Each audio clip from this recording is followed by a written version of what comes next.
ആഭിമുഖ്യത്തിൽ നടക്കുന്ന വേനൽക്കാല അവധി ക്യാമ്പിലേക്ക് എല്ലാവർക്കും സ്വാഗതം. നമ്മൾ കഴിഞ്ഞ ദിവസം പഠിച്ച ഒരു കാര്യം ഒന്ന് ജസ്റ്റ് റിപ്പീറ്റ് ചെയ്യാണ്. ഒന്നെന്താണ്, നമ്മൾ ആത്മാഭിമാനത്തെ പറ്റിയും ആത്മവിശ്വാസത്തെ പറ്റിയും കഴിഞ്ഞ ദിവസം പഠിച്ചു. അതൊക്കെ നമ്മൾ പറഞ്ഞിരുന്നു, ആത്മാഭിമാനം എന്ന് പറഞ്ഞു കഴിഞ്ഞാൽ നമുക്ക് നമ്മളിൽ തന്നെ ഒരു മതിപ്പ്, ഒരു വിശ്വാസം. ആത്മവിശ്വാസം എന്ന് പറഞ്ഞാൽ നമ്മുടെ കഴിവിലുള്ള നമ്മുടെ വിശ്വാസം, നമ്മളിൽ തന്നെയുള്ള വിശ്വാസവും നമ്മുടെ കഴിവിലുള്ള വിശ്വാസവും ഒരു കാരണവശാലും ഒരിക്കലും കൈവിടരുത് നമ്മൾ പഠിച്ചു. പക്ഷെ ഇന്ന് നമ്മൾ പഠിക്കാൻ പോകുന്നത് പുതിയൊരു കാര്യമാണ്. പെട്ടെന്ന് പറഞ്ഞു തീർക്കാം. അതായത് മനുഷ്യനായിട്ട് ജീവിക്കുന്ന മനുഷ്യക്കുട്ടികൾക്കുള്ള ചില പ്രത്യേകത, അല്ലെങ്കിൽ മനുഷ്യർക്കുള്ള പ്രത്യേകത. അതായത് ഈ ഭൂമിയിൽ ഇഷ്ടംപോലെ ജീവജാലങ്ങളില്ലേ. നമ്മൾ മനുഷ്യരുണ്ട്, പറക്കുന്ന പക്ഷികളുണ്ട്, ഒത്തിരി മൃഗങ്ങളൊക്കെ ഉണ്ട്. മനുഷ്യന്റെ പ്രത്യേകത നമ്മൾ പറയുന്നില്ല, മനുഷ്യർക്ക് അല്പം ബുദ്ധി കൂടുതലാണ്. എല്ലാ ജീവജാലങ്ങൾക്കും ഈ ഭൂമിയിൽ ജീവിക്കും കുറച്ച് ബുദ്ധി വേണം, മനുഷ്യർക്ക് അത് വളരെയധികം ഉണ്ട്. സംഭവം ശരിയല്ലേ? പക്ഷെ ഈ മനുഷ്യർക്ക് അത്രയൊക്കെ ബുദ്ധി ഉണ്ടെങ്കിലുള്ള ചില പ്രത്യേക ന്യൂനതകൾ നമ്മൾ പറയാൻ വേണ്ടിയാണ് നമ്മൾ ഇന്ന് നിങ്ങളോട് പറയുന്നത്. ചെറിയ ന്യൂനതകൾ. ഒരു മനുഷ്യ കൊച്ച് ഭൂമിയിൽ ജനിച്ചു വീണ് കഴിഞ്ഞാൽ നടക്കാനായിട്ട് എത്ര സമയം വേണം?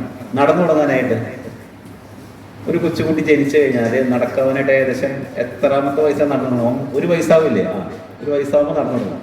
പക്ഷെ വേറെ ഏതെങ്കിലും ജീവജാലങ്ങൾക്ക് അത്ര സമയം ജനിച്ച് വീണ് കഴിഞ്ഞാൽ നടക്കാനോ അല്ലെങ്കിൽ പറക്കാനോ നീന്താനോ ഒക്കെ ആവശ്യമുണ്ടോ? ഇല്ലല്ലോ. ആന വലിയൊരു മൃഗമാണ്. ആ ആനക്കുട്ടി ജനിച്ചു വീണ് കഴിഞ്ഞാൽ കൂടിയത് കുറച്ച് മണിക്കൂർ കഴിയുമ്പോഴേക്കും ഏറ്റു നടക്കും. പക്ഷെ കുട്ടി ജനിച്ചു വീണ് കഴിഞ്ഞാൽ നടക്കും. അതേപോലെ തന്നെ ഈ ജീവജാലങ്ങൾ ഏതിനെടുത്ത് വെള്ളത്തിലിട്ടാലും അത് നീന്തും. അത് നീന്താനായിട്ട് പ്രത്യേകിച്ച് പഠിക്കേണ്ട ഒരു ആവശ്യമില്ല. പക്ഷെ നേരെ തിരിച്ച് മനുഷ്യന് ഇതിനൊക്കെ ഒത്തിരി സമയം വേണം. നീന്താൻ പഠിക്കണം, നടക്കാൻ പഠിക്കണം. അപ്പൊ മനുഷ്യന് ഇത്രയധികം ബുദ്ധിയും ശരീരത്തിന്റെ ഫ്ലെക്സിബിലിറ്റി, രണ്ട് കാലിൽ നിൽക്കുന്ന വേറെ ഏതെങ്കിലും മൃഗങ്ങളുണ്ടോ? ആലോചിച്ച് നോക്കിയേ. ഉണ്ടാവും, കങ്കാരു. പക്ഷെ എങ്കിലും ഓടാനായിട്ട് കൈയും കാലും കുത്തി തന്നെയാണ് അത് ഓടുന്നത്. പക്ഷെ മനുഷ്യന് വളരെ പ്രത്യേകതകളുണ്ട്, കുറെ ന്യൂനതകളുണ്ട്. അതേപോലെയുള്ള ഒരു ന്യൂനത ഒന്നാണ് മനുഷ്യന് ഭയം കൂടുതലാണ്. ഈ ഭയം കൂടാനുള്ള കാരണം എന്തായിരിക്കും എന്ന് ആലോചിച്ച് നോക്കിയേ. ബുദ്ധി കൂടുമ്പോ ഭയവും കൂടും. ഇപ്പൊ ഒരു കുഞ്ഞു കൊച്ചിന് തീ എന്താണെന്നറിയില്ല, ആഴടുത്ത് പോയി വേണ്ടി തൊടുന്ന കൈ കൊള്ളുമ്പോഴായിരിക്കും അറിയാം. അപ്പൊ ബുദ്ധി കൂടുന്തോറും ഭയം കൂടും. ശരിയല്ല? അപ്പൊ ഈ മനുഷ്യന്റെ അങ്ങനെ കേസിൽപ്പെട്ടതാണ് ഈ പബ്ലിക് സ്പീക്കിംഗ് കൊണ്ട് ഇവിടെ ഒന്ന് സംസാരിക്കാനൊക്കെ പറഞ്ഞു കഴിഞ്ഞാൽ പല കുട്ടികൾക്കും ഒന്നുകിൽ മടി അല്ലെങ്കിൽ ധൈര്യക്കുറവ്. പക്ഷെ എന്തിനാണ് അതിന് ധൈര്യക്കുറവെന്ന് നമ്മൾ ചോദിച്ചു കഴിഞ്ഞാൽ അതിന് ഉത്തരവില്ല. കാരണം നമ്മളിപ്പോ നീന്താൻ പഠിക്കാൻ പോകുന്ന സമയത്ത് നീന്തിയില്ലെങ്കിൽ മുങ്ങിച്ചാവും. പക്ഷെ എങ്കിലും നമ്മൾ നീന്താൻ പോയി. നമ്മൾ വണ്ടി ഓടിക്കാൻ നമുക്ക് ആർക്കും, മനുഷ്യന് ജനിച്ച് വീഴുന്ന ഒരാൾക്കും ഡ്രൈവിംഗ് അറിയില്ല. ഡ്രൈവിംഗ് പഠിക്കാനായിട്ട് നമ്മൾ പോകുമ്പോൾ നമ്മൾ തെറ്റിച്ച് ഡ്രൈവ് ചെയ്ത വേറെ വണ്ടി തിടിക്കും. എന്നാലും നമ്മൾ പോയി ഡ്രൈവ് ചെയ്യാൻ പഠിക്കും. പക്ഷെ ഇവിടെ പ്രസംഗിക്കാൻ പറഞ്ഞു കഴിഞ്ഞാൽ നമ്മളിവിടെ വീട് മരിക്കുന്നില്ലെങ്കിൽ പോലും എല്ലാവർക്കും പേടിയാണ്. ജീവൻ പോണ കാര്യങ്ങളിൽ പോലും മനുഷ്യന് പേടിയില്ലെങ്കിലും എവിടെയെങ്കിലും വന്നെങ്കിൽ നിന്ന് സംസാരിക്കാൻ പറഞ്ഞാൽ ഭയം. അപ്പം മനുഷ്യന്റെ കുറെ പ്രത്യേകതകൾ ഭയങ്കര ചിന്തിച്ചു കഴിഞ്ഞാൽ വളരെ ഈ പറഞ്ഞ മാതിരി ഭയങ്കര നമുക്ക് ചിന്തിച്ച് ഒരു പിടുത്തം. ഈ എണ്ണം നോക്കി കഴിഞ്ഞാൽ അറിയാം, 54 പീസ് ഉണ്ട് ഈ ബോക്സ്. ഈ മരത്തിന്റെ ബോക്സ് 54 എണ്ണം ഉണ്ട്.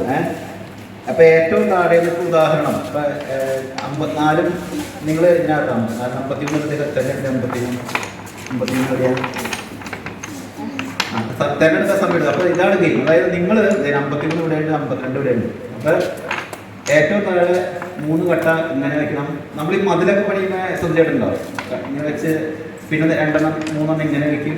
ഒരു എപ്പോഴും നമ്മൾ ഒരു കൺസ്ട്രക്ഷൻ ചെയ്യുമ്പോൾ ബലം ഉണ്ടാകാനായിട്ട് ഇങ്ങനെ ഓപ്പോസിറ്റ് ഡയറക്ഷനിൽ വെച്ചാണ് പോകുന്നത്. എന്നാണ് ഈ നിൽക്കുന്നത്. ഇതിനൊരു ഈ സ്ട്രക്ചർ മുക്കി വരും. ബലം ഉണ്ടാകുന്നുണ്ടെങ്കിൽ നമുക്ക് ഇതേപോലെ ഒരു ഷേപ്പിൽ പോകണം. ഓപ്പോസിറ്റ് ഡയറക്ഷനിൽ വെച്ച് പോകും. അപ്പൊ 54 മുതൽ 1 വരെ നമ്മളിങ്ങനെ കൺസ്ട്രക്ട് ചെയ്യും. അതിനുശേഷം ആദ്യത്തെ പണി എന്ന് പറഞ്ഞു കഴിഞ്ഞാൽ നിങ്ങൾ കൂട്ടുകാർ സെറ്റ് 2 ടീമായിട്ട് നമ്മൾ തിരിഞ്ഞിട്ട് നിങ്ങൾ 54 മുതൽ 1 വരെ എത്രയും പെട്ടെന്ന് ഓരോ ബ്ലോക്കിന് തിരിച്ചെടുത്ത് സ്ട്രക്ചർ ഉണ്ടാകുന്ന ആദ്യത്തെ ഘട്ടം. രണ്ടാം ഘട്ടം എന്ന് പറഞ്ഞു കഴിഞ്ഞാൽ നമ്മൾ അതായത് രണ്ടാം ഘട്ടത്തിൽ നമ്മൾ എന്ത് ചെയ്യാൽ കൺസ്ട്രക്ട് ചെയ്ത ബിൽഡിങ്ങിന്റെ ഹൈറ്റ് പിന്നെയും കൂട്ടും. അപ്പൊ നമുക്ക് ശ്രദ്ധ വേണം, കോർഡിനേഷൻ വേണം, അല്ലെങ്കിൽ അപ്പോൾ ഇടിഞ്ഞുപൊളിഞ്ഞ് വീഴും. ഓക്കെ, അപ്പൊ നമുക്ക് ഒന്നുകൂടി പറയാം. അപ്പൊ നമുക്ക് അതിനെ ടീമാവാം. ഓക്കെ, നമുക്ക് ടീമായിട്ട് എല്ലാവരും ചെയ്യേണ്ടത് ക്രമമുണ്ട്. ആ ക്രമത്തിലെ നിശ്ചിത സമയത്ത് ചെയ്തെടുക്കാനുള്ള സമയത്ത് നമ്മളെങ്ങനെ പരസ്പരം സഹകരിച്ച് ഏറ്റവും ഭംഗിയായിട്ട് ലീഡ് ചെയ്ത് ഈ കൺസ്ട്രക്ഷൻ ചെയ്യാൻ പറ്റും. അപ്പോൾ അതിനു വേണ്ടിയുള്ള നിങ്ങളുടെ ചിട്ടയായ ശ്രമമാണ് നമ്മുടെ ഏകാഗ്രതയും ശ്രമമൊക്കെ വേണം. ധൃതി ഓവറായാലും മറന്നു വരും. ഓക്കെ, അപ്പോൾ ശ്രദ്ധിക്കുക നിങ്ങളെല്ലാവരും. ഞാൻ വിസിലടിച്ച് കഴിഞ്ഞാൽ റെഡി അല്ലേ? കൺസ്ട്രക്ഷൻ സ്റ്റാർട്ട് ചെയ്യാം. Okay, ready? 1 2 3.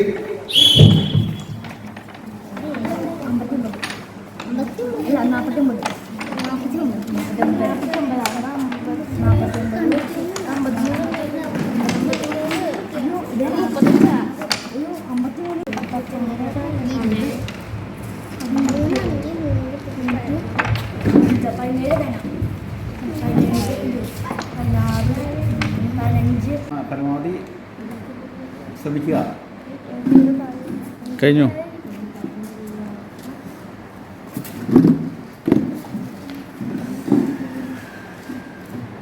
ഹലോ. അപ്പോൾ ഓക്കെ, നിങ്ങൾ രണ്ടുപേരും ടീമും ഒരേ ഹൈറ്റിലെത്തി. പക്ഷെ ഇതിന്റെ നിങ്ങൾക്ക് രണ്ടുപേർക്കും വിജയിക്കാൻ പറ്റാതിരുന്നതിന് കാരണം ആരും കണ്ടെത്താൻ പറ്റും. അതായത് ഈ കൂടുതൽ ആരെങ്കിലും ഒരാൾ പറയുക എന്തുകൊണ്ടാണ് ഇനി ഉയരത്തേക്ക് പോകാൻ സാധിക്കാത്തത്.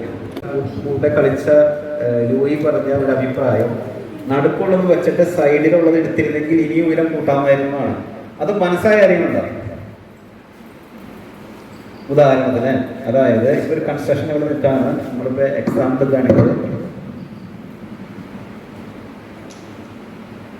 ഈ ഗെയിം മനസ്സിലായവർ ആ കൂട്ടുകാരൻ നിങ്ങളെ പറഞ്ഞത് ഇതിപ്പോൾ നിങ്ങളെ സംബന്ധിച്ചിടത്തോളം ഒരു ലെവലിൽ ഒരെണ്ണം ഊരാൻ പറ്റിയെടുത്ത് ശ്രദ്ധിച്ച് പതുക്കെ ചെയ്താൽ നടുക്കിലത്തെ. പക്ഷെ അതിനിടയിൽ ചില പരാജയങ്ങളൊക്കെ വരും. അത് നമ്മളെ സംബന്ധിച്ച് വിഷയമേ അല്ല. കാരണം അതിൽ നമ്മൾ പഠിക്കുന്നത് നമ്മളിപ്പോൾ നമ്മൾ ചെയ്ത യോഗത്തിന് ഒരു അധ്യക്ഷൻ ഉണ്ടാവും. അപ്പോൾ നമ്മൾ ആ മീറ്റിംഗ് തുടങ്ങുമ്പോൾ ആ യോഗാധ്യക്ഷർ ആദ്യം നമ്മൾ അഭിസംബോധന ചെയ്യണം. പിന്നെ ആ വേദിയെ അഭിസംബോധന ചെയ്യണം. അധ്യക്ഷനെ, വേദിയിലുള്ള മറ്റു വ്യക്തികളെ, സദസ്സിനെ അഡ്രസ്സ് ചെയ്യണം. അതിനുശേഷമാണ് നമ്മൾ പറയാൻ ഉദ്ദേശിച്ച കാര്യത്തിൽ കിടക്കത്തുള്ളൂ. ഓക്കെ, അപ്പോൾ അത് നമ്മൾ ഇൻട്രൊഡക്ഷൻ മാത്രം ഏറ്റവും ലളിതമായ രീതിയിൽ നമ്മൾ നിന്ന് പഠിക്കും. അപ്പോൾ ഇന്നത്തെ യോഗാധ്യക്ഷൻ നമ്മൾ തിരഞ്ഞെടുത്തത് ഏബിൾ ജിനോയിനെയാണ്. എല്ലാവരോടും വന്ന് പറയണം, ബഹുമാനപ്പെട്ട അധ്യക്ഷൻ ഏബിൾ ജിനോയ്, വേദിയിലെ മറ്റു വിശിഷ്ട വ്യക്തികളെ, എൻ്റെ പ്രിയ എൻ്റെ കൂട്ടുകാരെ, കൂട്ടുകാരെ എന്ന് പറഞ്ഞാൽ എല്ലാവർക്കും നമസ്കാരം. എൻ്റെ പേര് നടാഷ ബിനോയ്. നിങ്ങളെല്ലാവരും പരിചയപ്പെട്ടൊരു സന്തോഷം. നന്ദി, നമസ്കാരം. ഇത്രയും പറഞ്ഞാൽ നമ്മൾ വളരെ ചെറുതായിട്ട് മാത്രം പഠിക്കും. അത് പഠിച്ച് സ്റ്റെപ്പ് ബൈ സ്റ്റെപ്പ് ആയിട്ട്. ഓക്കെ, പിന്നെ നമ്മൾ എവിടെ ചെന്നാലും മൈക്ക് ഉണ്ടാവില്ല. നിങ്ങളുടെ ഹൈറ്റിനനുസരിച്ച് മൈക്ക് അഡ്ജസ്റ്റ് ചെയ്യണം. അപ്പോൾ ആദ്യം ചെയ്യേണ്ടത്, വന്നു കഴിഞ്ഞാൽ മൈക്കൊക്കെ കയറി ഇറങ്ങിയിരിക്കുകയായിരിക്കും. നിങ്ങൾ നിങ്ങളുടെ ഹൈറ്റിലേക്ക് ഇങ്ങനെ പതുക്കെ താത്തിയിട്ട് മൈക്കും പിടിക്കരുത്. എപ്പോഴും ഈ സപ്പോർട്ടിങ്ങനെ പിടിച്ച് നിങ്ങളുടെ ഹൈറ്റിലേക്ക് ആക്കണം. ഓക്കെ, അതും ഏറ്റവും ശ്രദ്ധിക്കേണ്ട. കാരണം നമ്മൾ പറയുന്നത് കൃത്യമായിട്ട് അവർ കേൾക്കുന്നുണ്ടെങ്കിൽ മൈക്ക് നമ്മുടെ ഏകദേശം ഒരു ഇഞ്ച് ഡിഫറൻസിൽ നമ്മുടെ ഹൈറ്റ് വരണം. അപ്പോൾ നിങ്ങളുടെ ഹൈറ്റ് അനുസരിച്ച് ഇവിടെ വന്നതിന് ശേഷം ആദ്യം മൈക്ക് കറക്റ്റ് ചെയ്യുക. ഒന്ന് നിങ്ങൾ വേണമെങ്കിൽ ഒന്ന് ചെയ്യുന്നില്ല, ടിക്കും ചെയ്യുന്നില്ല. നിങ്ങൾ വന്ന് സംസാരിക്കുമ്പോൾ മനസ്സിലാവും. സംസാരിക്കുമ്പോൾ ക്യാച്ച് റേഞ്ചിൽ മാത്രം അഡ്ജസ്റ്റ് ചെയ്താൽ മതി. ഓക്കെ, എന്നിട്ട് പറയേണ്ടതാണ്, ആർക്കും മനസ്സിലായ ഞാൻ പറഞ്ഞ കാര്യം, ആദ്യം യോഗാധ്യക്ഷൻ അഡ്രസ് ചെയ്യണം. അതിനുശേഷം പേരിലുള്ളവരെ, പിന്നെ നമ്മുടെ മുമ്പിൽ നിൽക്കുന്നവർ. ഓക്കെ, അത് ഏറ്റവും സിമ്പിളായിട്ട്. ആരാദ്യം വരുന്നത്? Okay, very good. കൈയടിച്ചാലും നല്ല പറഞ്ഞ ചെയ്ത് നോക്കുന്നു. മറ്റു വിശിഷ്ട വ്യക്തികളെ, മറ്റുള്ളവർ, മറ്റ് സദസ്സിലിരിക്കുന്ന വിശിഷ്ട വ്യക്തികൾ വേണ്ടി പറയാം. ഈ മറ്റു വിശിഷ്ട വ്യക്തികൾ പറഞ്ഞാൽ മതി. വ്യക്തികളെ, അതായത് ഓരോരുത്തരും. കാരണം അതിന് മുന്നോട്ട് നോക്കിയിട്ട് എൻ്റെ സഹകൂട്ടുകാരെ, അല്ലെങ്കിൽ എൻ്റെ കൂട്ടുകാരെ എന്ന് പറഞ്ഞു, എൻ്റെ കൂട്ടുകാരെ എല്ലാവർക്കും നമസ്കാരം. അപ്പോൾ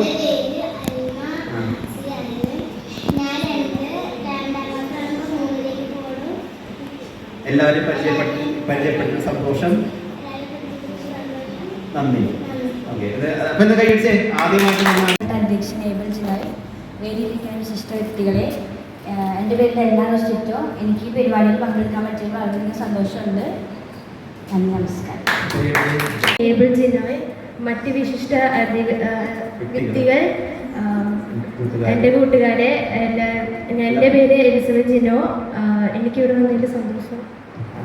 പക്ഷെ ഈ പറഞ്ഞ കാര്യം ഒന്നുകൂടി ക്രമത്തിൽ പറയാം. അതായത് നമ്മൾ എന്തെങ്കിലും പറഞ്ഞു പോകുക എന്നുള്ളതല്ല, അത് പറയുന്നത് ഓരോ സെൻറ്റൻസിലും സ്റ്റോപ്പ് ഇട്ട് ഭംഗിയായിട്ട് പറഞ്ഞു. ഇപ്പോൾ ഒന്നുകൂടി ഞാൻ പറയാം, ഒന്നുകൂടി പറയാം. ബഹുമാനപ്പെട്ട അധ്യക്ഷൻ ഏബിൾ ജിനോയ്, മറ്റ് വിശിഷ്ട വ്യക്തികളെ, എൻ്റെ കൂട്ടുകാരെ, എൻ്റെ പേര് എലിസബത്ത് ജിനോ. നിങ്ങളെല്ലാവരെയും കണ്ടത് സന്തോഷം.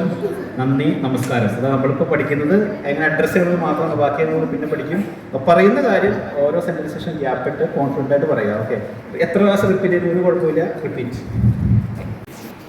ബഹുമാനപ്പെട്ട അധ്യക്ഷൻ ആന്റോണിയോ ആന്റണി, പ്രിയപ്പെട്ട മറ്റു വിശിഷ്ട വ്യക്തികളെ, പ്രിയ കൂട്ടുകാരെ, ഞാൻ ഹേമൽ ജിനോയ്, നിങ്ങളുടെ പേര് വളരെ സന്തോഷമാണ്. നമസ്കാരം. ഓക്കെ, കൈയ്യടിച്ച് ഒന്നുകൂടി പെട്ടെന്ന്. ബഹുമാനപ്പെട്ട അധ്യക്ഷൻ നടാഷ ബിനോയ് പറ.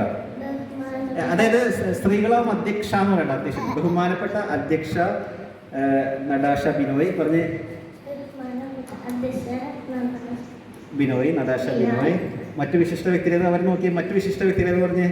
മറ്റു വിശിഷ്ട അതായത് എൻ്റെ കൂട്ടുകാരെ എല്ലാവർക്കും നമസ്കാരം. എൻ്റെ പേര് പറഞ്ഞു ഇൻട്രൊഡ്യൂസ് ചെയ്ത്. എന്താണ് പേര്? അധ്യക്ഷൻ ഏബൽ ജിനോയ്, മറ്റ് വിശിഷ്ട വ്യക്തികളെ, എൻ്റെ കൂട്ടുകാരെ, എല്ലാവർക്കും നമസ്കാരം. എൻ്റെ പേര് ലൂയിസ് ജോസഫ് ജിനോ. നിങ്ങളെ കണ്ടതിൽ സന്തോഷം. ഓക്കെ, ഒന്നുകൂടി പറ. ബഹുമാനപ്പെട്ട അധ്യക്ഷൻ ഏബൽ ജോസ് ജിനോയ്, വിശിഷ്ട വ്യക്തികളെ, കൂട്ടുകാരെ, എൻ്റെ പേര് നടാക്ഷ മേസ് ബിനോയ്. എല്ലാവരും അധ്യക്ഷൻ ഏബൽ ജിനോയ്, മറ്റു വിശിഷ്ട വ്യക്തികളെ, എല്ലാവർക്കും എൻ്റെ കൂട്ടുകാരെ, എൻ്റെ പേര് ശിവാനി. എല്ലാവരെയും കാണാൻ പറ്റിയതിൽ എനിക്ക് സന്തോഷം. Very good.